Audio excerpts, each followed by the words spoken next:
Sosok cantik Putri Marino, pemeran Kinan di Layangan Putus, ternyata berdarah Bali, Italia. Serial Layangan Putus kini tengah menjadi salah satu tayangan yang banyak ditonton. Alur cerita Layangan Putus yang dibintangi oleh Reza Rahadian, Anya Geraldine, dan Putri Marino mampu mengaduk perasaan penonton. Satu sosok pemerannya yang mendapat sorotan adalah Putri Marino. Berperan sebagai sosok Kinan di Layangan Putus, Putri Marino mulai mendapat tempat di hati masyarakat Indonesia. Ternyata Putri Marino bukanlah sosok baru di dunia perfilman Indonesia. Akting ibu muda yang ternyata berdarah Bali dan Italia ini sudah terlihat sejak dulu. Serial Layangan Putus sendiri diproduksi oleh MD Entertainment.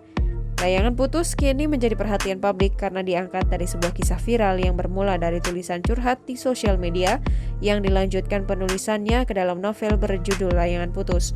Putri Marino beradu akting dengan Reza Rahadian yang berperan sebagai Aris dan Anya Geraldine yang berperan sebagai Lydia. Lantas siapakah sosok Putri Marino? Berikut biodata dan perjalanan karirnya.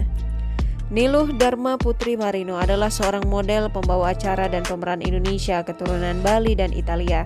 Perempuan kelahiran Denpasar 4 Agustus 1993 ini adalah istri dari aktor dan produser Indonesia Chico Jericho Jarumilin.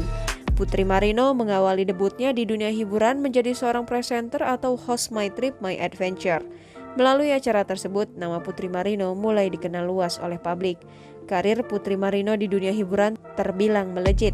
Setelah memandu My Trip My Adventure, ia mulai terjun di dunia akting dan bermain di sejumlah judul film layar lebar pada 2017. Kala itu Putri Marino membintangi film layar lebar Posesif beradu akting dengan aktor Adipati Dolken. Debut film layar lebar Putri Marino ini menuai kesuksesan.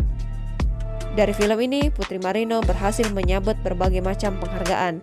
Di tahun yang sama, Putri Marino kembali membintangi film yang berjudul Mau Jadi Apa.